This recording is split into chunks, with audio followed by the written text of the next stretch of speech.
আল্লাহ তাআলা আমাদেরকে মাফ করে দেয়। আজকের এই মাহফিল যেন আমাদের মাফের ওসিলা হয়, আল্লাহ তাআলা কবুল করে। সম্মানিত হাজিরিন, এলাকাবাসী, এখন আমাদের সামনে মূল্যবান বয়ান পেশ করবেন হযরত মাওলানা মুফতি শামীম আল আজাদ সাহেব, মুহাদ্দিস, মানিকপুর মাদ্রাসা, বাঞ্ছারামপুর। হযরতকে তার বয়ান পেশ করার জন্য বিনীত অনুরোধ করছি।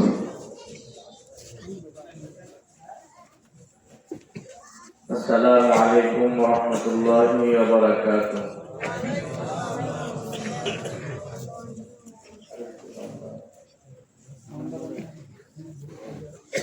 আসসালামু আলাইকুম ওয়া রাহমাতুল্লাহি ওয়া বারাকাতুহু। মাশাআল্লাহ, মোটামুটি গতকালকে থেকে আজকে সাউন্ডটা বেশি পাওয়া গেছে। গতকালকে আমার মাহফিল ছিল ইলন্দি, তো মাঠটা ভর্তি ঠিক হয়েছে, কিন্তু আমাদের যে অবস্থা ছিল এই অবস্থায় বোঝা যাইতেছে মাঝে মধ্যে যে আমরা যাই একটা জায়গায় যাইয়া সালাম দেই, কিন্তু কোনো উত্তর পাওয়া যায় না। বলে তো জায়গাটা কোন জায়গা? জোরে বলেন, আরেকটু জোরে। এরকম জোরে জোরে কথা বলবেন, তাহলে আমরা যে পুরুষ এটা বুঝবো মানুষে। বাড়ি গেলে আর জিগাইতো না। মনে গেছি, জিজ্ঞেস করলাম গোরস্থানে কারা কারা যাইতেন না একটু আপিদান। দুই চার মুরব্বীর সামনে যারা বইছে এরা দুই তিনজন হাঁপিয়ে ফেটে রয়েছে। এখন যে গোলামগুলির সামনে বইছে এগুলি একটু মনে করেন সারা রাত চালায় দেখবো। এই যে সন্ধ্যার পরে শুইয়া খেলা শুরু করে উপরের দিকে, সকাল হইতে হইতে যখন যাইয়া চোখ খাওয়ার মানে না, শরীর আর দেয় না, তখন ঘুমায়। কি ঠিক না বেঠিক? যুবকরা আবার রাগেও না, আমি একটা কথা বোঝানোর জন্য বলতেছি। এখন এই গোলাম তো আর সামনে বইয়ে ঘুমানোর মানুষ না। মুরব্বীটা ঠিক হয়ে তখন বৈশা ঘুমাইছে। যখন জিজ্ঞাসা করছি কবরে যাইতেন না কারা কারা হাতুড়ান, এই হাতুড়ানটুকু বলছে যে হাতটু উঠেছিল, এই জন্য হাতুড়ায় বসে রয়েছে। এখন বাকি গোলাপন যেগুলির কাছে চলে গেলে টানে, আপনার মান, আরে আপনার মান তো মুরব্বী করে মনস্থায়ী হুজুরে কি করেছে, হাতুড়ানের কথা কইছে। তো গোলাপনে কয় যারা কবরে যাইতো না, মরতো না, তুমি কি মরতা না?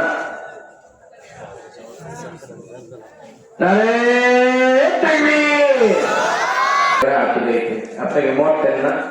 আমি তো না পরে এখন মানুষ কম, কিন্তু জায়গাটা পরিপূর্ণ ভরছে, আলহামদুলিল্লাহ বলেন। এই আলহামদুলিল্লাহ আওয়াজ আর সালামের আওয়াজ গুলি জোরে হওয়ার জন্যই কিন্তু এই কথা খুতবার আগেই শুরু করছে। বাড়ি গেলে যদি জিজ্ঞাসা করে হুজুরে যে বলছে জোরে আলহামদুলিল্লাহ বলার জন্য, আমরা যদি থাকতাম হুজুরের সামনে, তাইলে প্যান্ডেলরা অন্তত কাইতে উঠলো যে আমাদের আওয়াজে তোমরা কি আসলে আমগো নাম নিছো না, আমরা তোমরা হয়ে গেলাম। এখন কতদিন আমরা কি আসলে পুরুষ না অন্য কিছু? জোরে বলেন। বাড়িতে গেলে পরে জিজ্ঞাসা করলে কি বলবে? এই জন্য মাঝে মধ্যে সুবহানাল্লাহ, আলহামদুলিল্লাহ, আল্লাহ মাফ করলে জোরে জোরে বলবেন। তাহলে হেরা করবো মাশাআল্লাহ। আমরা যে এলাকায় থাকি, এলাকায় কারা থাকে? পুরুষরা থাকে না? মাশাআল্লাহ মাশাআল্লাহ, আলহামদুলিল্লাহ আলহামদুলিল্লাহ। জাআলা শামসা ওয়াল কমারা বিহুসবান ওয়ান নাজমু ওয়াশ শাজারা ইয়াসজুদান ওয়া ফাদ্দালা জামানান আলা জামান কামা ফাদ্দালা মাকানান আলা মাকান ওয়া ইনসানান আলা ইনসান ওয়া নাশহাদু আন লা ইলাহা ইল্লাল্লাহু ওয়াহদাহু লা শারীকা লাহু লা যিদ্দা লাহু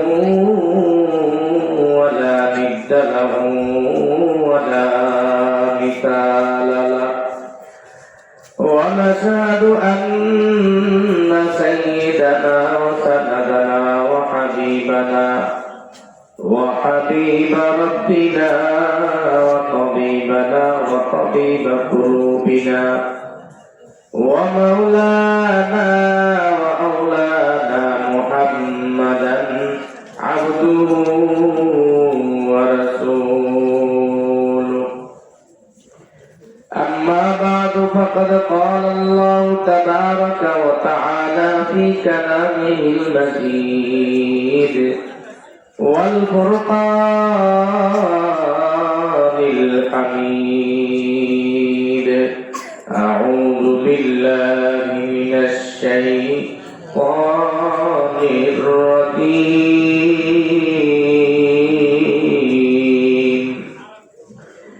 بسم الله الرحمن الرحيم. إن الأبرار لفي نعيم وإن الفجار لفي جحيم.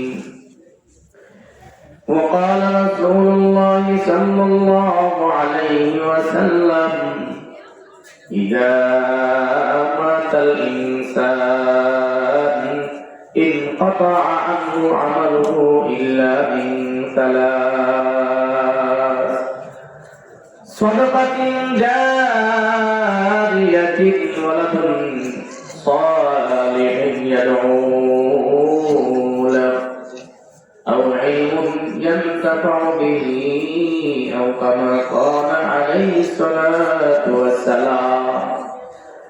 سبحانك لا علم لنا إلا ما علمتنا إنك أنت العليم الحكيم. الحمد لله.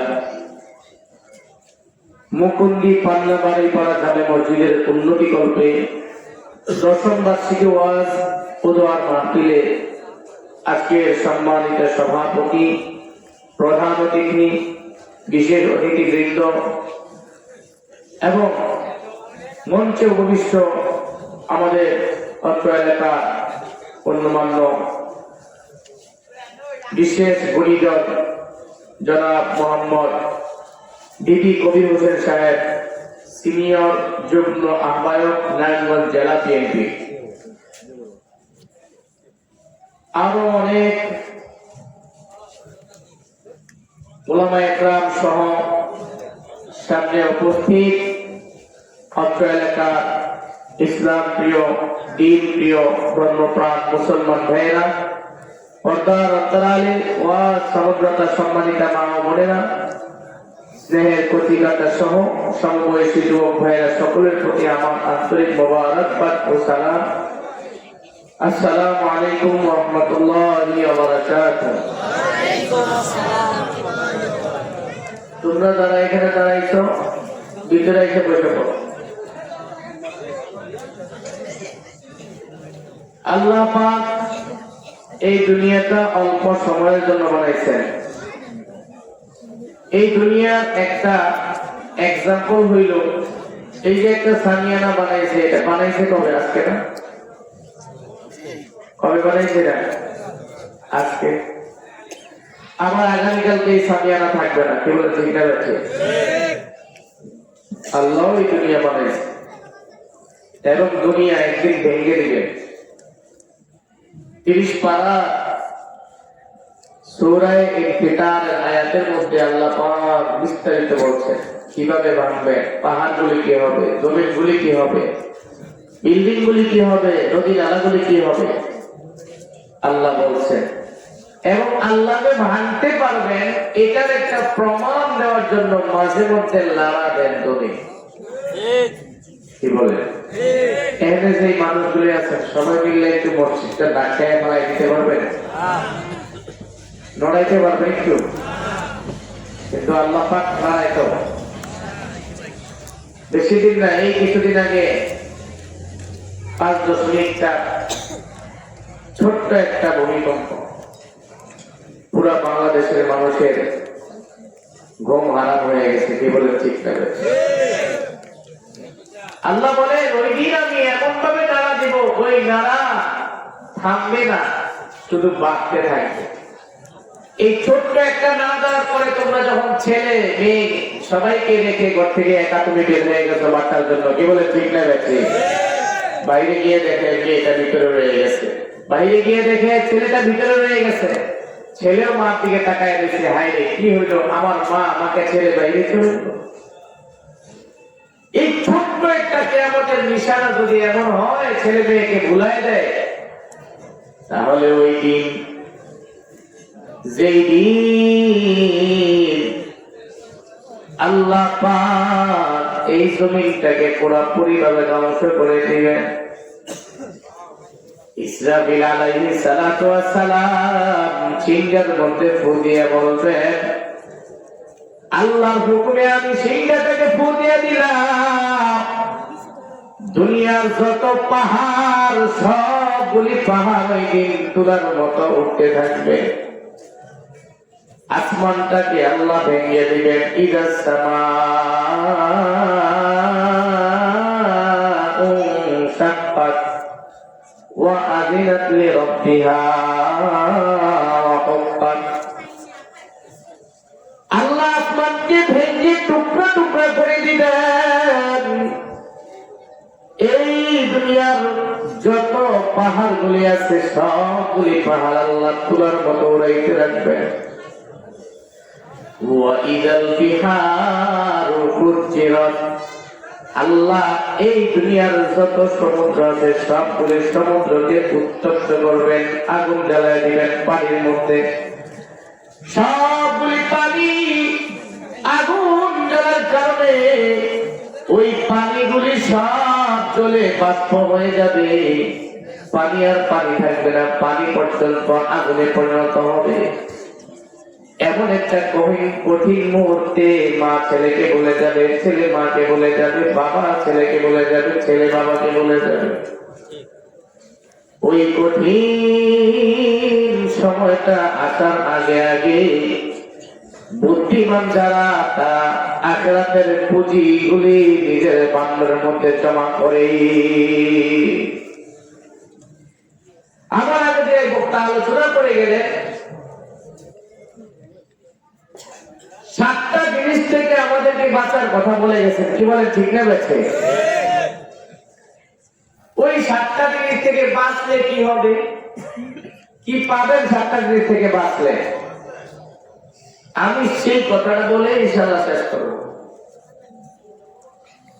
কোরআনের মর্যাদার কথা বললেন, নামাজের কথা বলছেন, অঙ্গ প্রত্যঙ্গের ইবাদতের কথা বলছেন, আল্লাহর ইবাদতগুলির কথা বলেছেন। ওই ইবাদতগুলি যদি সঠিকভাবে কোনো বান্দা আদায় করে, আল্লাহ ওই সবার জন্য আপনার একটা আয়াত বানায়া দিয়েছেন, তোমরা যদি আমার সবগুলি হুকুম আহকাম আদায় করো তাহলে আমি তোমাদের জন্য একটা পুরস্কারের ঘোষণা দিলাম। আল্লাহ বলেন, ইন্নাল আবরারা লাফি নাঈম।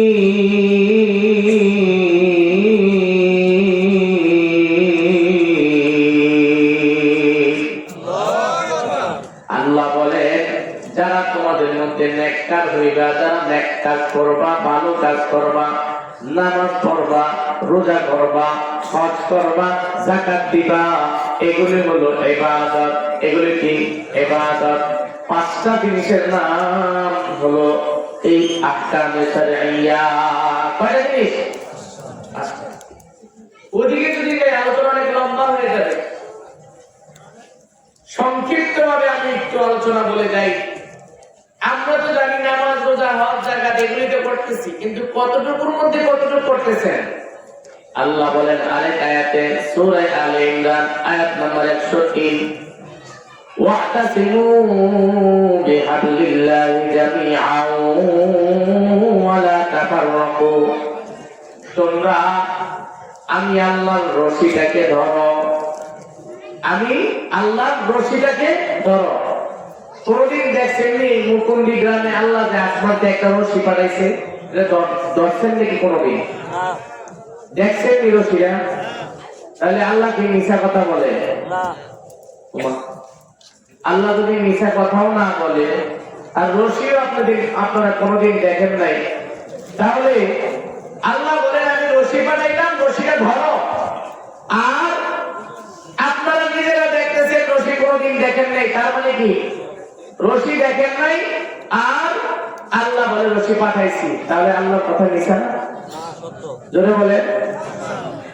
যত তাফসীরের কিতাব আছে সব তাফসীরের কিতাবের মধ্যে ওয়াতাসিমু বিহাবলিল্লাহ এই হাবলুন শব্দের অর্থ করেছে আল্লামা ইবনে কাসীর রাহমাতুল্লাহি আলাইহি বলেন হাবলুন শব্দের অর্থ হইল দীনি আল্লাহ আল কুরআন কিতাবুল্লাহ। এই হাবলুন মানে আল্লাহর রশিকে তোমরা ধরো, মানে আল্লাহর কোরআনকে তোমরা আঁকড়ায়া ধরো। সুবহানাল্লাহ। আচ্ছা, আল্লাহর কোরআনকে ধরবেন কিভাবে? আল্লাহ বলেন আমি একটা রশির মিসাল দিয়ে বুঝাইলাম। একটা রশি যদি ধরতে হয় তাহলে কিভাবে ধরবে? মনে করেন একজন মানুষ কূপের মধ্যে পড়ে গেছে, ওই কূপের মধ্যে পড়ার পরে যদি তাকে একটা রশি দিয়ে বলেন তুমি রশিটা ধরো, আমরা তোমাকে টান দেই, ওই লোকটা যদি মজবুত করে রশিটা ধরে আর যদি টান দিয়ে উঠায় আনেন, উঠবে না? উঠবে না? জোরে বলেন। রশিটা যদি নিচে যে আছে কূপের মধ্যে পড়ছে, সে বলে আমি রশি 5 আঙ্গুলে ধরবো না, 1 আঙ্গুলে ধরলাম, এবার জোরে টান দাও, উঠবে না? উঠবে না? যদি বলে ঠিক আছে 2 আঙ্গুলে ধরলাম, উঠবে না? উঠবে না? যদি বলে 3 আঙ্গুলে ধরলাম রশিটা, তাহলে উঠবে না? উঠবে না? এই মুসলমান, যদি উঠতে হয় কয় আঙ্গুলে ধরতে হবে? জোরে বলে। 5টা আঙ্গুল দিয়া ওই রশিটাকে যে ব্যক্তি মজবুত করে ধরবে, উপরের মানুষগুলো যদি টান দেয় উঠে আসার সম্ভাবনা আছে না নাই? এই লোক 5 আঙ্গুল দিয়া ধরছে তো টান দিছে, উঠে আসছে। আল্লাহ বলেন আমিও একটা রশি পাঠাইলাম, ওই রশিটাকে তুমি 5 আঙ্গুল দিয়ে ধরো, তাহলে তুমি আমার জান্নাতে উঠে আসতে পারবা। জান্নাত কোথায়? জোরে বলেন, জান্নাত কোথায়? উপরে না নিচে? আল্লাহ বলেন আমি জান্নাত বানাইছি এই দিন মানে উপরে, আমি জান্নাতের ব্যবস্থা রাখছি উপরে, আর জাহান্নামের ব্যবস্থা হলো সিজ্জিন মানে নিচে। আল্লাহ যখন টান দিবেন তাহলে উপরে দেখতে হলে রশি ধরতে হবে কিনা? রশি ধরতে হবে যদি আমরা জান্নাতে যাইতে চাই। এবার বলে জান্নাত, শুধু জান্নাতের কথা শুরু করছেন, জান্নাত তো চিনি না, জান্নাত চিনা দরকার কিনা? ঘুমাই গেছে তো মনে একটু বইতেছে, যারা যারা ঘুমাইছেন একটু হাত তুলেন তো দেখি।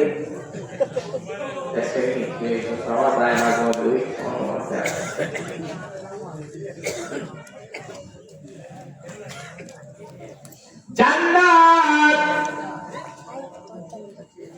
এই জান্নাত যাবেন তো আগের বক্তা ওয়াজ করে গেলেন 7টা জিনিস থেকে বাঁচলে জান্নাত পাইবেন। আমার আজকের ওয়াজের কথা 7টা জিনিস জান্নাত পাইবেন বাঁচলে। এই মসজিদের বানানোর উদ্দেশ্য হলো জান্নাতে যাওয়া, এই মাহফিলের উদ্দেশ্য হলো জান্নাতে যাওয়া। আমরা বক্তারা শ্রোতারা যারাই আছি সবার উদ্দেশ্য কয়টা? জোরে বলেন। একটা, সেটা হলো কি আল্লাহর কাছ থেকে জান্নাত কামাই করা। চিল্লায় বলেন ঠিক না বেঠি? জান্নাত চিনিয়ে যা, তাইলে কিভাবে মসজিদে আসবে?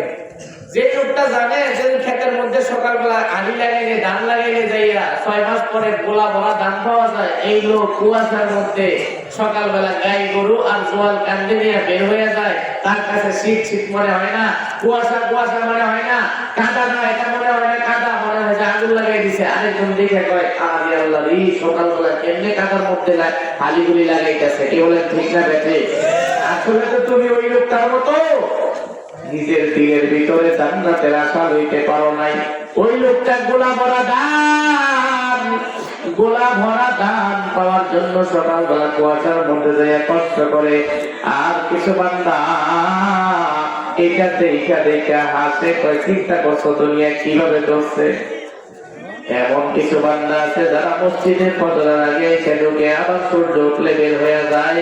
ওই বান্দাগুলিও আল্লাহর জান্নাতের আশায় ফজরের নামাজে এসে হাজির হয়। ঠিক না নাকি? ও আল্লাহর গোলাম, আল্লাহকে যদি পাইতে চাও, আল্লাহ জান্নাতের আশা দিলের মধ্যে ঢুকাও। বলে হুজুর জান্নাতেই তো চিনি না। এবার জান্নাত চিনার জন্য ছোট্ট করে দুইটা কথা বলবো। যদি জান্নাত চিনতে চান শুনবেন না বাঁচবেন, থাকবেন না বাঁচবেন। কারা কারা থাকবেন একটু হাত উঠান। মাশাআল্লাহ, দাঁড়িয়ে থাকবে হাত নামাই। বুখারী শরীফের সরাহ লিখছেন বুখারী, আসাফুল কিতাবি বাদা কিতাবিল্লাহি তাআলা সহিহুল বুখারী। কোরআন শরীফের মধ্যে আসমানি যত কোরআন কিতাব আছে সব কিতাবের মধ্যে সবচাইতে বড়, সবচাইতে মুতাবার গ্রহণযোগ্য দামি কিতাব আল্লাহর কালামুল্লাহ কোরআন শরীফ। ঠিক না? এই কোরআন শরীফের পরে যে কিতাবটার নাম সেটা হলো বুখারী শরীফ। এই বুখারী শরীফের নোট লিখছেন, মানে আরবিতে বলে সরা লিখছেন। ওই সরা লিখছেন শিবলি আহমদ ওসমানী রহমতুল্লাহ আলাইহি। ওই কিতাবের মধ্যে উনি দুইটা ঘটনা আনছেন। এক নাম্বার ঘটনা হলো আল্লাহ নবী সাল্লাল্লাহু আলাইহি ওয়াসাল্লাম জিবরাইল আলাইহিস সালামকে জিজ্ঞাসা করে, জিবরাইল তুমি তো আমার কাছে আসলা এই মাত্র, আচ্ছা কোথা থেকে আসছো তুমি? এই ছাদের উপরে ছিলা নাকি? নাই প্রথম আসমানে? বলে মালিক আমাকে আরশে মুআল্লায় স্থান করে দিয়েছে আল্লাহর কাছে, সেখানে আমি থাকি, সেখান থেকে আমি ওহী নিয়ে আপনার কাছে আসি। বলো কি এই আরশে মুআল্লাতে থাকো? বলে হ্যাঁ। আরশে মুআল্লা কোথায়? প্রথম আসমান, দ্বিতীয় আসমান, তৃতীয় আসমান, চতুর্থ, পঞ্চম, ষষ্ঠ, সপ্তম, এরপরে আল্লাহ সিদরাতুল মুনতাহা, এরপরে আরশে মুআল্লা। বলে এই প্রথম আসমান যেটা আমরা দেখতেছি, এইখানে বৈজ্ঞানিকরা যাইতে গেলে হাজার হাজার লক্ষ লক্ষ কোটি কোটি বছরের প্রয়োজন হয়। আর প্রথম আসমান থেকে দ্বিতীয় আসমানেও এই আসমানের থেকে 3 গুণ ফাঁকা ওখানে আছে। এরপরে চতুর্থ, পঞ্চম, এইভাবে সপ্তম, ষষ্ঠম আসমানের সবগুলির মধ্যে এমন ফাঁকা আছে। জিবরাইল বলে আল্লাহ যখন আমাকে পাঠায় আপনার কাছে একটা বেল বাজে কিনা? হ্যাঁ বাজে। বেল বাজার সাথে সাথে আমি উপস্থিত হয়ে যাই আল্লাহর হুকুমে, কারণ আল্লাহ আমাকে ওইখান থেকে পাঠায়। আল্লাহ নবী বলে জিবরাইল এত তাড়াতাড়ি তুমি কিভাবে আসো? জিবরাইল ডাক দিয়ে বলে ও আল্লাহর নবী, আমি এত তাড়াতাড়ি কিভাবে আসি জানেননি? বলে আমাকে আল্লাহ পাঠায়, আল্লাহ আমাকে এত শক্তি দিয়েছেন। এটার একটা এক্সাম্পল দিয়া আল্লামা শিবলি আহমদ ওসমানী রহমতুল্লাহ আলাইহি বুখারী শরীফের মধ্যে আছেন যে জিবরাইল আল্লাহর নবীকে ঘটনা শোনায়। কি ঘটনা? বলে আল্লাহ নবী আমি যে কত দ্রুত দেখতে পারি জানেন? আল্লাহ তাআলা ইয়াকুব আলাইহিস সালামকে বনি ইসরাইলের মধ্যে একজন বড় নবী বানায় পাঠাইছেন। ওই ইয়াকুব আলাইহিস সালামের সন্তান ছিলেন 12 জন। এর মধ্যে 11 ভাই একদিকে আর ইউসুফ একদিকে। ইউসুফ আলাইহিস সালাম নবী, আর বাবা যে সন্তানটা ভালো হয়, আলেম হয়, ওই সন্তানটার একটু মহব্বত করে। কারণ হইল বাবা চিন্তা করে যে আমার জানাজার নামাজটা যদি পড়ায় তাহলে তো এই সন্তানটাই পড়াবে। কে বলেন ঠিক না বেঁচে? এটা একজন নবীও, নবী হয়েও ইউসুফ আলাইহিস সালামকে মহব্বত করছেন। এইটা হিংসা করতো ভাইরা। বাকি 11 ভাই হিংসা করতো। হিংসা করার কারণে 11 ভাই যখন হিংসা করছে কি যে আমরা বাবার কাছে প্রিয় না, এই এক ভাই প্রিয়, চলো আমরা হেরে মেরে ফেলাই। ওই ইউসুফ আলাইহিস সালামকে মারার জন্য 11 ভাই তৈরি। সবাই মিলা ধৈর্য নিয়ে ইউসুফকে জঙ্গলের মধ্যে ফেলে দিল। একটা কূপ ছিল যে কূপের মধ্যে পানি নাই, কিন্তু নিচে পাথর আছে, বড় বড় পাথর। ইউসুফকে সবাই ধইরা ওই পাথরের মধ্যে ফেলে দিছে, না দিবে? ফেলে দিছে। আল্লাহ ডাক দিয়া জিবরাইলকে বলে, জিবরাইল, আমার নবী ইউসুফকে তার ভাইয়েরা সবাই মিলিয়া ওই যে কূপের মধ্যে ফেলে দিয়েছে, তুমি তাড়াতাড়ি করে যাও, গিয়া আমার নবী ইউসুফকে তুমি বাঁচাও। জিবরাইল বলে, আল্লাহ এত তাড়াতাড়ি আমি কিভাবে যাবো, তারা তো ফেলে দিছে। ফালাই দেওয়ার আগে যদি বলতেন আমি তাড়াহুড়ো করে যাই না হয় ধরতাম, ফালাই তো দিছে, পড়তে লাগবে 1 সেকেন্ড বা 2 সেকেন্ড। জিবরাইল বলে, আল্লাহর হুকুমে আমি সেই আরশে মুআল্লা থেকে এমন জোরে টান দিলাম, আমার পাখাগুলিকে মারলাম। আমি জিবরাইল আয়েশা নিচে দিয়ে আমার পাখাগুলি বিছায়া দিলাম, আর ইউসুফ আমার পাখার মধ্যেই পড়লো। সুবহানাল্লাহ। জিবরাইল বলে, আমি আয়েশা পাখা যখন বিছাই উপর দিকে তাকিয়ে দেখি এখনো ইউসুফ মাটিতে পড়ে নাই, আমার পাখার উপরে পড়ছে। সুবহানাল্লাহ। দ্বিতীয় আরেকটা মিসাল, ইব্রাহিম আলাইহিস সালাম 80 বছরের সময় একটা সন্তান ইসমাঈলকে পাইলেন। আল্লাহর জন্য কুরবানি দেওয়ার কথা আল্লাহ যখন বললেন, ইব্রাহিম ইসমাঈলকে কুরবানি দেওয়ার জন্য মিনার ময়দানে শোয়া দিয়েছেন, ছুরিটা দাঁত দিয়ে চালাইছেন, চোখটা বাঁধছেন। ছুরি যখন পৌঁছানোর জন্য ধাক্কা দিবেন, এমন সময় আল্লাহ জিবরাইলকে ডাকতে বলে, জিবরাইল তাড়াতাড়ি করে যাও, ইব্রাহিম আমার মহব্বত প্রকাশ করার জন্য তার কাছে সবচেয়ে প্রিয় হলো তার সন্তান, আর আমাদের কাছে সবচেয়ে প্রিয় হলো আমাদের মাল। কি বলে, ঠিক না ঠিক? আমরা মালের মহব্বত করি, কারণ মালের মহব্বত দিলের মধ্যে বান্দার দেওয়া আল্লাহর একটা জিনিস। আল্লাহ বলছেন, আমি তোমার মাল দিলাম, ওয়াতুহিব্বুনাল মালা হুব্বান জাম্মা।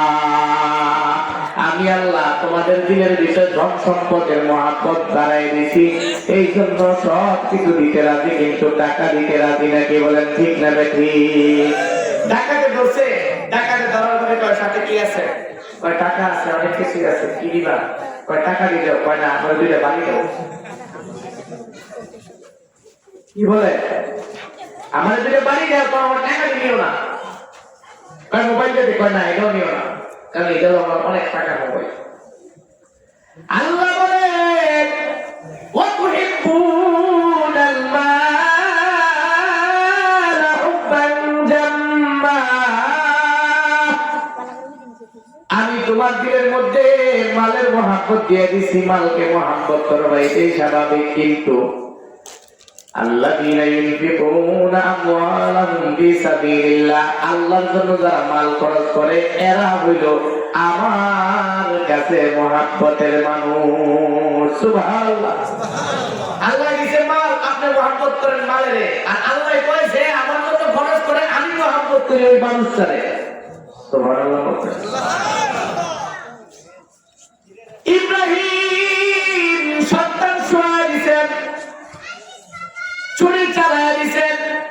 আল্লাহ ডাক দিয়ে বলে, জিবরাইল যাও, ইসমাইলের জায়গায় জান্নাত থেকে একটা দুম্বা নিয়ে শোয়া দাও। জিবরাইল কয়, আল্লাহ কই হইছে মিনার ময়দান, কোন সময় ওখানে যাব? ছুরি ধাক্কা দিছে, গলাত লাগিয়া গেছে প্রায়। আবারও বলতেছেন জান্নাতে যাইতে হবে, লইতে হবে দুম্বা, ওই জান্নাত যাইতে হবে, সেখানে লইতে হবে দুম্বা, আবার সেখান থেকে যাইতে হবে দুনিয়ায়, যাইয়া দুনিয়ায় জেনে এখানে গেলে চলতো না, 2500 গোল চত্বরে 75 বয়ে থাকলে হইতো না, যাইতে হবে মিনার ময়দানে। সুবহানাল্লাহ। আল্লাহ একটু আগেও যদি কইতেন তো না হয় আমি যাইয়া বয়ে থাকতাম, হেরা কামটা করতে আমি বাধা দিতাম। এখন ছুরি চালাই দিছে, এই মুহূর্তে কি করি? নবীকে জিবরাইল ঘটনা শোনায় যে আমার যে কত গতি, আল্লাহ বলে যাও, আমি জিবরাইল সেই আরশে মুআল্লা থেকে একটা টান দিয়ে আমি জান্নাতে চলে গেলাম, দুম্বা একটা নিলাম, সেই দুম্বাটাকে সাথে লইয়া আমি দুনিয়ার মিনার ময়দানে আসলাম। আয়েশা ইসমাইলকে সরাইয়া, যখন আমি ইসমাইলকে সরানোর জন্য ছুরির দিকে তাকাইলাম, দেখি ছুরিটা এখনো ইসমাইলের গলায় লাগে নাই, মাত্র ছুরিটা ধাক্কা যে দিছে এটা আসতেছে, এখনো লাগে নাই। তাড়াতাড়ি করে সরাইয়া দিয়া দুম্বাটাকে সরাই দিলাম। সেই থেকে এখন আমরা প্রতি কুরবানির ঈদে আমাদের পছন্দের মালগুলিকে গরু আকারে মহিষ আকারে বানাইয়া ছুরি নিচে দিয়া ইসমাইলকে যেমন কুরবানি দিয়া আল্লাহর নৈকট ইব্রাহিম চাইছিল, আমরা আমাদের সন্তানকে না দিয়া আমাদের মাল দিয়া সেই কুরবানি এখন আদায় করে। চিল্লায় বলেন ঠিক না বেঠি? জিব্রাইল তো আমি আইয়া দেখি এখনো কি হয় নাই, কুরবানি হয় নাই। তাহলে এই যে জিব্রাইল আসমান থেকে আসলো, এটা মনে হয় সাইকেলের মতো আইছে না? তাহলে এই যে এদিকটা সিএনজি গেলে একটু আগে এটার মতো।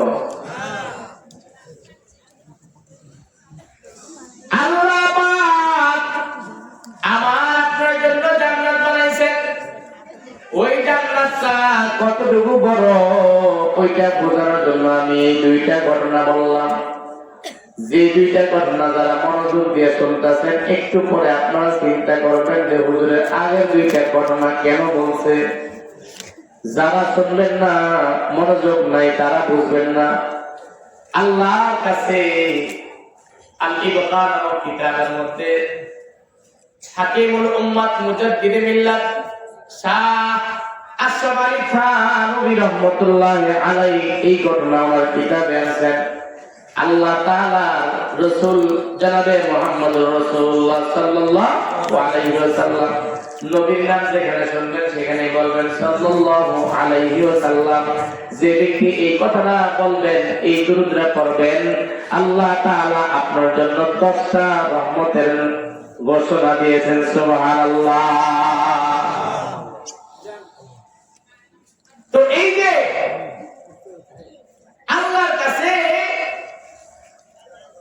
একবার জিবরাইল আলাইহিস সালাম যে যখন আসলেন, নবী বলতেছেন, আল্লাহ নবী বলেন জিবরাইল আমি তোমার দেখতে চাই।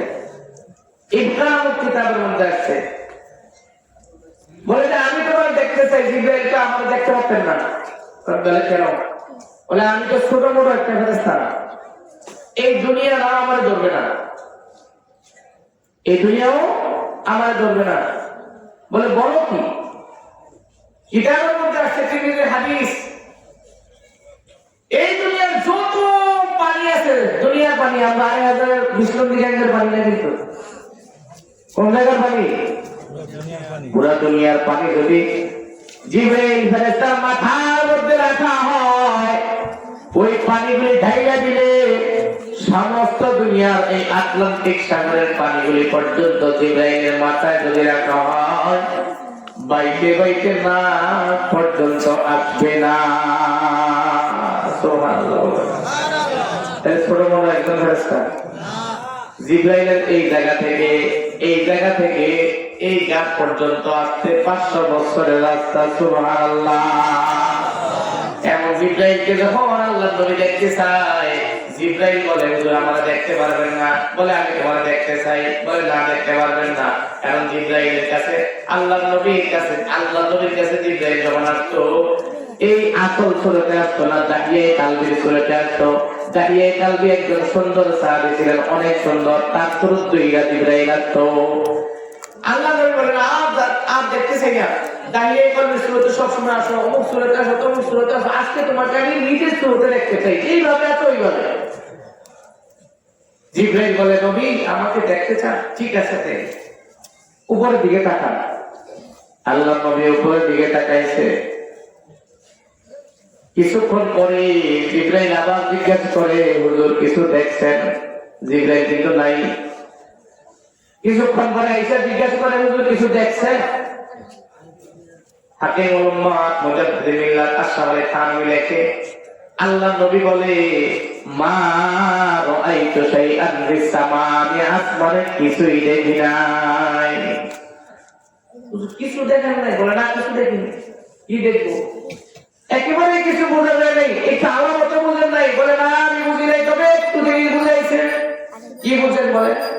বলে আমি দেখলাম কিছুক্ষণের জন্য পুরো আকাশটা অন্ধকার হয়ে গেছে।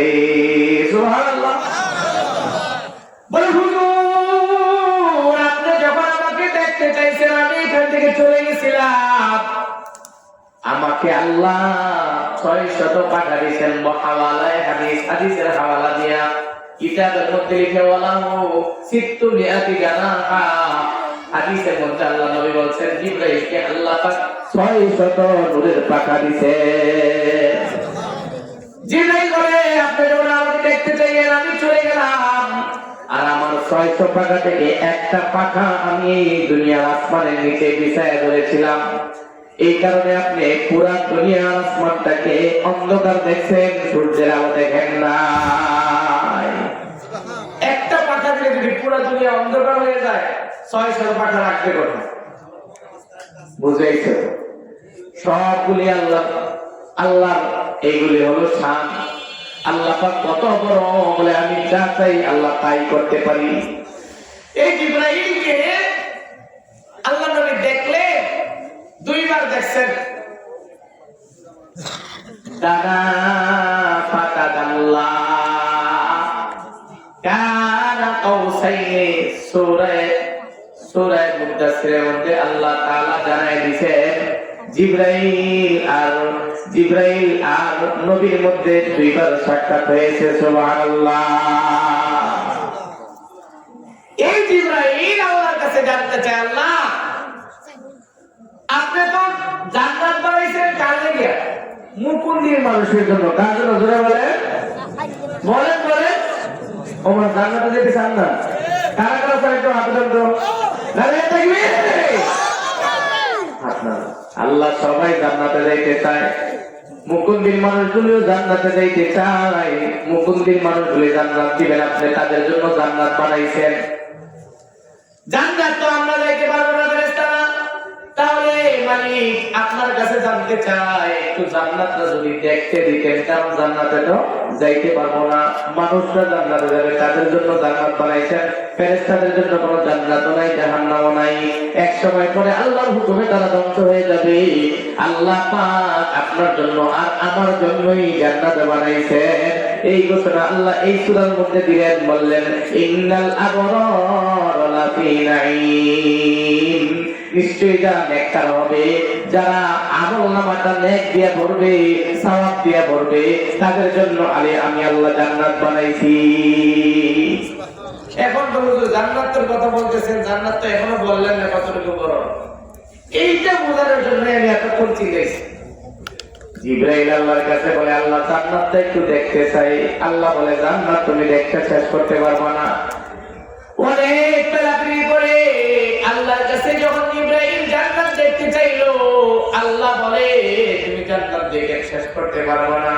জিবরাইল বলে পারবো, দেন না একটু যাই, একটু দেখে আসি, কারণ কোনোদিন যাইতে পারতাম না। এখন যদি না যাই আর সুযোগও থাকবে না, একটু দেন জান্নাতটা ঘুরে দেখি। আল্লাহ বলে ঠিক আছে যাও, দিলাম, ঘুরো জান্নাতে ঘুরো। জিবরাইল বিসমিল্লাহ কইরা দুটা শুরু করছে। ঘুরতে ঘুরতে ঘুরতে ঘুরতে 6 নয় 12 নয় 10 নয় 20 নয় 50 নয় 60 নয় 70,000 বছর পর্যন্ত এই জিবরাইল সাইকেল দিয়া জান্নাতটা ঘুরছে। সাইকেল দিয়া, কি দিয়া? বেবি দিয়া, টেস্কি দিয়া, কি দিয়া?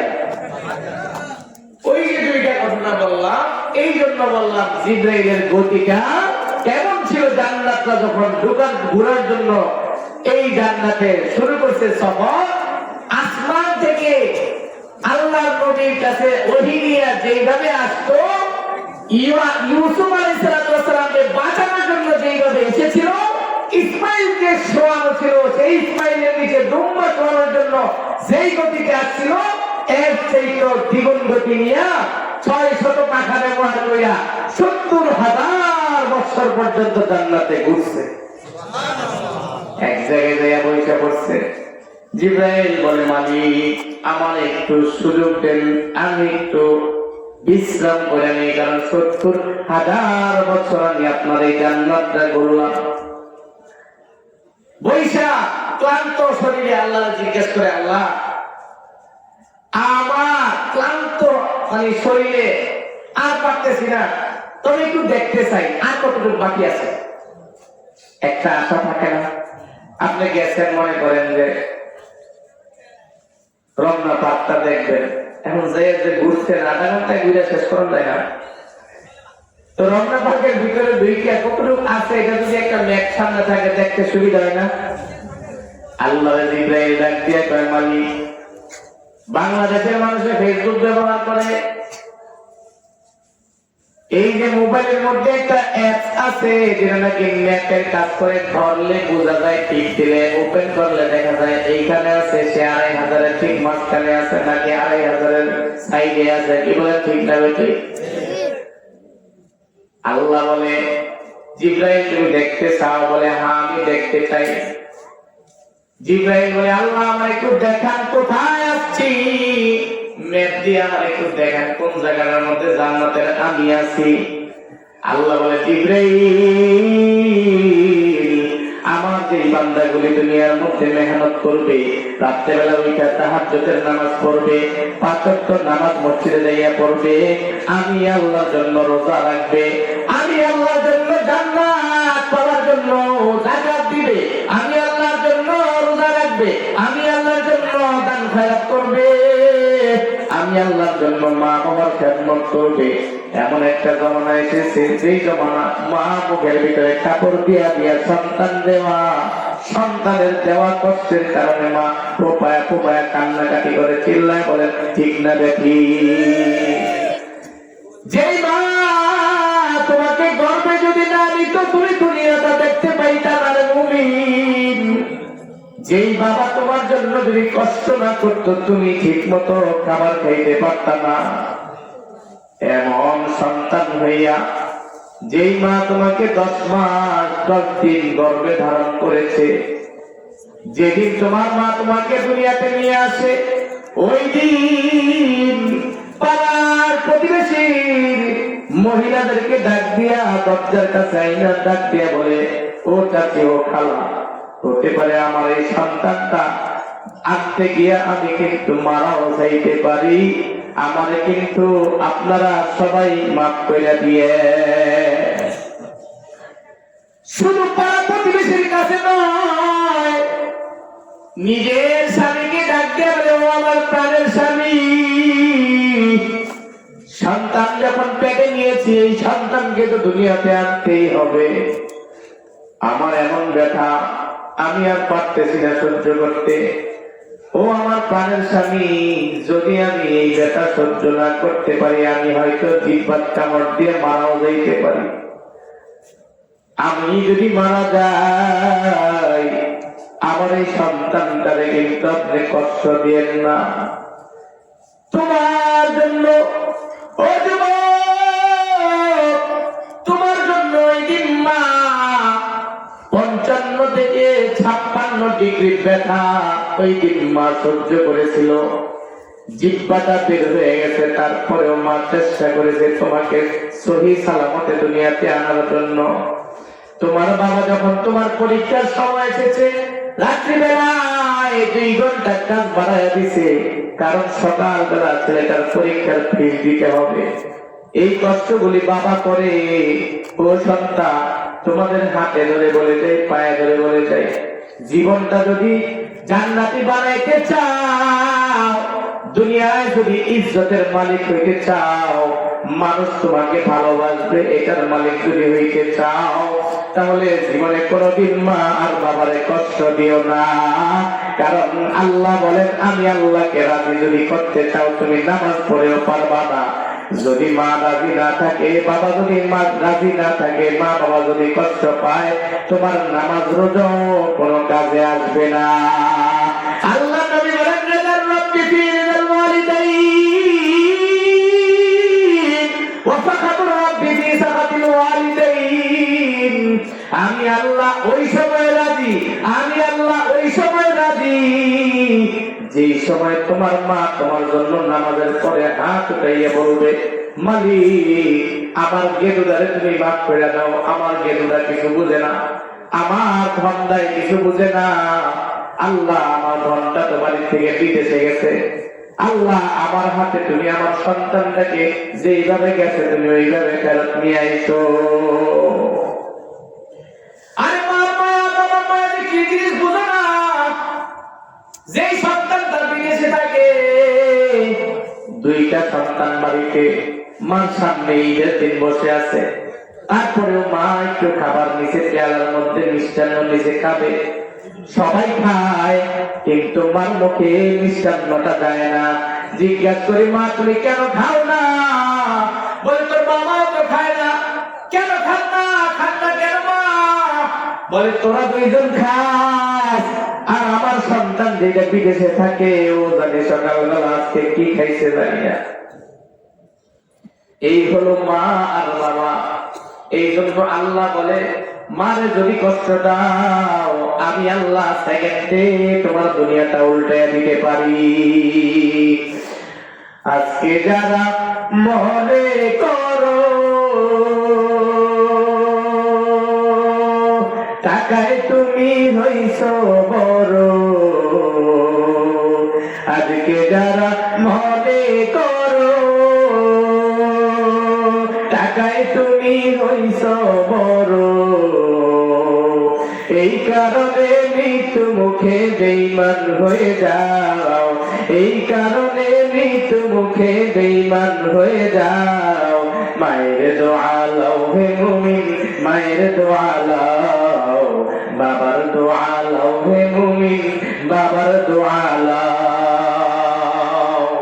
মা বাবার দোয়া নিবে।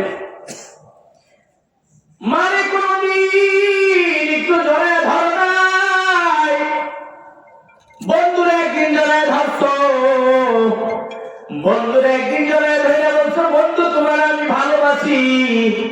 এই বন্ধু তোমারে পার্কে নিয়ে নিয়ে খাওয়াইছে, মজা খাওয়াইছে, অনেক কিছু করেছে, এই জন্য বন্ধুরে জড়াই ধইরা বলছো ভালোবাসো। কিন্তু এমন কোনদিন আসেনি মা যখন গোসল করে বের হয়েছে মার কাপড়টা ধুয়ে দিছ, ও মা তুমি কাপড়টা রাইখা দাও আমি তোমার কাপড়টা একটু ধুয়ে দেই। বাবারে কোনদিন বলছনি বাবা যখন কাজ করে এসে বিছানায় লম্বা হয়ে শুয়ে গেছে, শরীরটা ব্যথা করতেছে, তুমি যদি বাবার পাশে বইসা বাবার পাটা একটু টিপা দিয়া বলতা বাবা আমি আপনাদের ভালোবাসি, আপনার পা দুইটা একটু টিপা দেই। ও দুনিয়ার মুসলমান আল্লাহর গোলাম, বেশি কিছু লাগে না, বাবার পাটা ওই দিন টিপলে মারে যদি একদিন পিছন দিয়া জড়াইয়া ধইরা মারে যদি বলো মা গো আমি তোমারে ভালোবাসি মা, তোমার কারণে এই দুনিয়াটা দেখছি, ওই দিন দেখবা মা তোমার যেই দোয়াটা দিবে এমন একটা দোয়া 10,000 বিশ্বাস মিল্লাও যদি তোমার জন্য দোয়া করে এই মায়ের দোয়ার পাল্লা ভারী হয়ে যাবে। খেদমতে মা দর পে দর কুন ইখতিয়ার, তাকে পাসি দর্দ আলম বখতিয়ার। শেখ সাহেব রহমাতুল্লাহ আলাইহি বলে তুমি যদি দুনিয়ায় নেককার হইতে চাও, এলাকার মানুষের মুখে মুখে তোমার নাম যদি রটাইতে চাও, আর যদি মানুষের কাছ থেকে দোয়া পাইতে চাও, যুবক তুমি তোমার মারে আর তোমার বাবারে দুইজনকে খুশি করো, দেখবা এলাকার মানুষ তোমার জন্য পাগল হয়ে যাবে যে অমুকের একটা সন্তান, এমন সন্তান প্রত্যেক ঘরে ঘরে দরকার। কে বলেন ঠিক না বেঠি? কিন্তু আজকে ফেসবুকে দিয়ে তাকে ইনি বড় কষ্ট হয়, জমির জন্য বাবাকে বলছে বাবা আমি আপনার কাছে যে জমিটা বইটা দিয়ে দেন। বাবা বলে এখন কেন? বলে হ্যাঁ এখন লাগবে। বলে ব্যাংকে টাকা আছে 30 লাখ, আমাকে 5 লাখ দিয়ে দেন, আমার টাকা লাগবে। বাবা বলল না আমি এখন টাকা দিতে পারবো না। বাবা বলতে দেরি হয়েছে, সন্তান দাতা নিয়ে আইসা কোরআনটা নিয়ে আইসা বাবার গায়ে এমন জোরে আঘাত করছে, বাবার কপালটা ফেটে গেছে। মা চিৎকার দিয়ে বাবার উপরে পড়ে বলে ও সন্তান,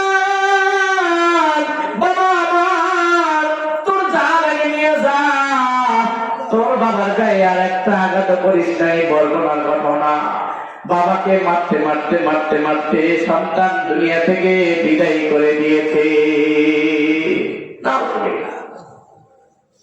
ওই সময় মা কান্দে আর বলে, বাবা রে, যদি জানতাম তুই তোর বাবারে নিজে হত্যা করবি, তাহলে যেদিন তুই দুনিয়াতে এসেছিলে আমার গর্বে, ওই দিন আমি হীরার বড়ি খাইয়া তোরে নষ্ট করে ফেলাইতাম। তোর মতো কুলাঙ্গার সন্তানরে আমি 10 মাস মা কষ্ট করে জন্ম দিতাম না। এই জন্য মা বাবাকে কষ্ট দেওয়া যাবে না। আল্লাহ নবী বলেন, ও দুনিয়ার মুসলমান শোনো, যাদের মা বাবা দুনিয়ার জমিনে জীবিত আছে, দুনিয়ার উপরে আছে, আল্লাহ নবীর কথা, তার জান্নাতরা দুনিয়ার জমিনের উপরে আছে। সাহাবীরা বলে, আল্লাহ নবী দুনিয়ায় যার মা বাবা জীবিত আছে তার জান্নাত দুনিয়ার উপরে আছে, এই কথা অর্থ বুঝি নাই। বলে, বুঝো নাই, আমি বুঝাই দিই, শোনো, যাদের মা বাবা জীবিত আছে তাদের দুনিয়ায় ইবাদত কইরা মারে খুশি করা, মার খেদমত কইরা মারে খুশি করা, বাবার খেদমত কইরা বাবারে খুশি করলে আল্লাহ বলে, আল জান্নাতু তাহতা আকদামিল উম্মাহাত। যদি মা খুশি হয়ে যায়, সন্তানের জান্নাতটা আল্লাহ মার পায়ের নিচে রেখে দিতে। চিল্লায় বলেন সুবহানাল্লাহ। এই জান্নাত দরকার আছে না নাই? জোরে বলেন, আছে না নাই? যদি জান্নাত লাগে, আল্লাহর কাছে জিবরাইল বলে, ও মালিক, জান্নাত দেখতে চাই, আমার একটু দেখান না জান্নাতে কোন জায়গায় এসে বলছি। মনে আছে তো? মনে আছে? জিবরাইল বলে, আল্লাহ জান্নাতে কোন জায়গায় আছে একটু দেখান না। আল্লাহ বলে, তাইলে তুমি দেখো জান্নাতে কয় বছর ধরে গরুলা? বলে 70,000 বছর। বলে, কয়টা পিলার দেখছো? জিবরাইল ডাক দিয়া কয়, মালিক, আমি 70,000 বছর ঘুরলাম, এই পর্যন্ত আমি একটা পিলার দেখছি, আরেকটা পিলার ওই যে সামনে দেখা যায়। বলে, 2টা পিলার দেখছি। আল্লাহ ডাক দিয়া বলে, জিবরাইল, তাহলে শোনো, এটা হলো আমার বান্দাদের মধ্যে যারা সামান্য থেকে সামান্য ঈমান নিয়ে যারা আমার কাছে আসতে পারবে, আমি আল্লাহ তাদেরকে 10টা জান্নাতের মালিক বানাইবো। সুবহানাল্লাহ, জোরে চিল্লায় বলেন সুবহানাল্লাহ। 10টা জান্নাত দেব। ওই 10টা জান্নাতের মধ্যে এইটা হলো একটা জান্নাতের একটা মাঠ, শুধু মাজিদ নামক একটা মাঠের মধ্যে তুমি ঘুরতেছো। এটা হলো একটা মাঠ, 70,000 বছর ঘুরছো, তুমি 2টা পিলার দেখছো। এই মাজিদ নামক মাঠটার শুধু 2টা পিলার দেখছো। এই মাঠটার মধ্যে আরো হাজার হাজার পিলার এখনো দেখার বাকি আছে। জান্নাত ও দোজখ সে यार अब क्या करूं, आरज़ू है मैं तुझे देखा करो। जन्नत ও দোজখ সে यार अब क्या करूं, आरज़ू है मैं तुझे देखा करो। আল্লাহ, আল্লাহর কাছে জান্নাত যারা যারা চাও, এই জান্নাত পাওয়ার জন্য কিছু মেহনত করতে হবে, কোরবানি। আমরা মুমিনরা যারা কি করব ইনশাআল্লাহ? কি মেহনত করবা? আল্লাহ বেশি মেহনত লাগে না, অল্প মেহনত হইলে জান্নাত পাওয়া যায়। বাদশা হারুন রশিদ একটা মসজিদ বানাইছে। কি বানাইছে? আছেন না ঘুমাই গেছেন? কারা কারা আছেন একটু হাত উঠান তো। আর ঘুমাইছেন কারা কারা? এরাও হাত উঠায় রাখেন। ঘুমাইছে, তুই ঘুমাইতে দিবা রে? হাত উঠাইছে। হারুন রশিদ ঘোষণা দিছে, এই মুকুন্দি মসজিদটা বানাইবো, কেউ তোমরা টাকা দিবা না, আমি একা টাকা দিব। বাদশা হারুন রশিদের ঘোষণা। সব এলাকার মানুষ মসজিদের মধ্যে বলে, তোমরা কেউ টাকা দিবা না, আমি বাদশা হারুন রশিদ একাই মসজিদ বানাইবো, একাই মসজিদ বানাইবো, তোমাদের টাকা পয়সা কিছু লাগবে না। এই কথা সেই কাজ। বাদশা হারুন রশিদ কতগুলি মিস্ত্রি ডাক দিয়ে সবাইকে বুঝাই দিল, তোমরা এই পাথরগুলি দিয়া বালুগুলি দিয়া তোমরা মসজিদ বানাইবা, যা লাগে মজুরি আমার কাছ থেকে নিবা। সবাই প্রতিদিন যার যার জায়গায় কাজ করে, মসজিদ বানানো প্রায় শেষ। এর মধ্যে একজন রাজমিস্ত্রি আছে, নাম হইল আব্দুল্লাহ। কি নাম? আব্দুল্লাহ মসজিদের কাজ করে। প্রতিদিন মসজিদের ইটগুলি গাছে রাজবস্ত্রিত ইট গাছে, আর মনে মনে ভাবে আহা কি সুন্দর একটা মসজিদ বানাইছে। হারুন রশিদের টাকা আছে, বাদশার টাকা আছে, বাদশা মসজিদ বানায়। আমি আব্দুল্লাহর তো মনে চাই এই মসজিদের মধ্যে কিছু টাকা দিয়ে যদি শরীর হইতে পারতাম, কিন্তু আমার কাছে তো টাকা নাই। বাদশা হারুন রশিদের ঘোষণা, কেউ কিন্তু টাকা দিতে পারবে না। বাদশার কথা তো কথার জগতের বাদশা, বাদশার কথা অমান্য করলে অসুবিধা। কিন্তু আব্দুল্লাহর মনটাকে বুঝাইতে পারে না, মসজিদে যদি আমি একটু শরীর হইতে পারতাম, 1000, 2000, 5000, 10000, 20000 টাকা দিয়ে যদি শরীর হইতে পারতাম, মনটা একটু বুঝাইতে পারতাম। আব্দুল্লাহ মনে মনে কান্দে আর মসজিদের এই ঘুরি লাগায়। রাত্রেবেলায় বাড়িতে যাইয়া ঘুমাইছে, মনে মনে চিন্তা করে আমি যদি মসজিদে কি দিয়া শরীর হই। খুঁজতে খুঁজতে খুঁজতে খুঁজতে মসজিদের জন্য কি দেওয়া যায় খোঁজাখুঁজি করে দেখে আব্দুল্লাহর বাবা এই মসজিদের নিয়ত কইরা 3টা পাথর রেখে গেছে। আব্দুল্লাহ সেই পৈতৃক সম্পত্তির মধ্যে 3টা পাথর পাওয়া গেছে, এমন পাথর যেই পাথরগুলি বাদশা হারুন রশিদ মসজিদে লাগায়। এইরকম পাথরগুলি ওই ঘরের মধ্যে 3টা পাথর আছে। আব্দুল্লাহ চিন্তা করলো এটাই তো আমার সবচেয়ে বড় সুযোগ। তাড়াতাড়ি কইরা রাত্রে যখন গভীর হয়েছে, সব মানুষগুলি ঘুমায় গেছে, আব্দুল্লাহ আজকে 3টা পাথর চাদরের ভিতরে দিয়া মসজিদের দিকে আস্তে আস্তে যায়। ডান দিকে তাকায়, বাম দিকে তাকায়, পিছনে তাকায়, সামনে তাকায়, না জানি কেউ দেখা রাজার কাছে বইলা দেয়, বাদশা হারুন রশিদের কাছে বইলা দেয়। আস্তে আস্তে গিয়া তাড়াতাড়ি করে চাদরের নিচের থেকে 3টা পাথর বাইর কইরা মসজিদের পাথরগুলির সাথে মিলাইয়া রেখে আছে। পরের দিন সকালবেলা সবার আগে আব্দুল্লাহ মসজিদে চলে গেছে কাজের জন্য। মিস্ত্রিরা এখন আসলে, কিন্তু আব্দুল্লাহ আজকে সবার আগে। তাড়াতাড়ি সিমেন্টের বালু মিলাইয়া আব্দুল্লাহ এভাবে 3টা পাথর রাত্রেবেলায় মসজিদে লাগায় গেছে, রাইখা গেছে। ওই পাথর 3টা আগে লাগাইছে, লাগাইয়া মনের ভিতরে খুশি, এই মসজিদে অনেক মানুষ নামাজ পড়বে, এই নামাজের কারণে যত মুসল্লি নামাজ পড়বে, মসজিদ বানানোর কারণে আল্লাহ হয়তো তাদের সবগুলি আমারও দিব। কি বলেন, ঠিক না ঠিক? কারণ হাদিসটা একটা শুনছে, মাম্মানা মসজিদান লিল্লাহি তাআলা ফিদ দুনিয়া বানাল্লাহু বাইতান ফিল আখিরাহ। কেউ যদি একটা মসজিদ বানায় দুনিয়াতে, আল্লাহ তার জন্য আখিরাতে মসজিদ বানায়। এখানে শুক্রবারে বলেন আব্দুল্লাহ শুনছে। এখন আব্দুল্লাহ খুশি, আমি মসজিদে 3টা পাথর দিতে পারছি। এদিকে বাদশা হারুন রশিদ মসজিদ ঘুরে আইসা রাত্রেবেলা ঘুমাইছে। ঘুমের মধ্যে স্বপ্নে দেখে আল্লাহর এই ওলিকে জান্নাতের ফেরেশতারা আইসা ডাকে, হারুন রশিদ ওঠো। ঘুমের মধ্যে বলতেছে ওঠো। স্বপ্নে দেখেন না?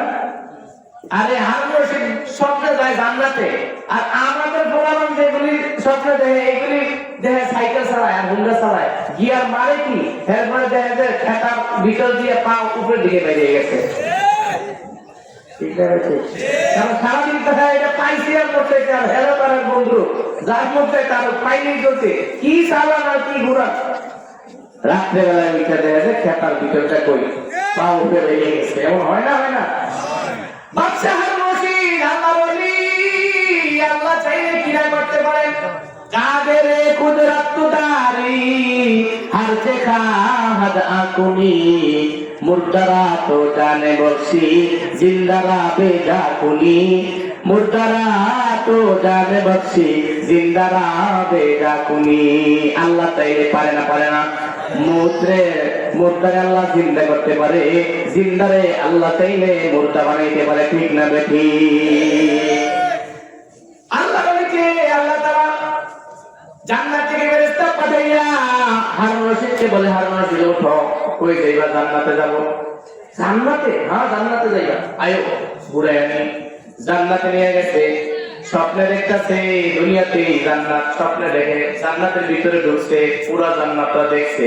দেখা যখন বের হয়ে গেছে, কিতাবের মধ্যে থানবী রহমাতুল্লাহ আলাইহি কিতাবের মধ্যে লিখছে, জান্নাতটা দেখা যখন বাইর হইছে, সামনে দেখা যায় আরেকটা জান্নাতের গেটের মধ্যে লেখা আছে আব্দুল্লাহর জান্নাত। সুবহানাল্লাহ। বাচ্চা মুশরিক কয় এই জান্নাতটা ওই জান্নাতটা দেখতে একই, আমি একটু ওইটার ভিতরে ঢুকতে চাই। ফেরেশতা কয় না না, টিকিট লাগবে। বলে কেন টিকিট লাগবে? ওইটা তো আপনার না, এটা হইল আপনার রাজমিস্ত্রি আব্দুল্লাহর জান্নাত। সুবহানাল্লাহ। আব্দুল্লাহর জান্নাত। আশ্চর্য হয়ে গেছে বাচ্চা মুশরিক, আব্দুল্লাহর জান্নাত। ঘুম ভেঙে গেছে। ঘুমের টুইটা দেখে আব্দুল্লাহর জান্নাত, রাজমিস্ত্রি আব্দুল্লাহ ছেলেনি। তাড়াতাড়ি সকালবেলা ফজর নামাজটা পড়ে আব্দুল্লাহর বাড়ির সামনে, কিরে আব্দুল্লাহ তোর কি আমল এমন করস তুই? আমার জান্নাত দেখা বের হইছি, তোর জান্নাতে যখন ঢুকতে গেলাম ওই জান্নাতে আমার ঢুকতে দেয় না, কি এমন আমল করো? আব্দুল্লাহ কয় সত্যি নাকি? বলে আমি স্বপ্নে দেখছি। আব্দুল্লাহ বলে আমার কোনো আমল নাই, আমার কিছু আমার কাছে নাই, যেই জিনিস দিয়ে আমি জান্নাত পাইবো।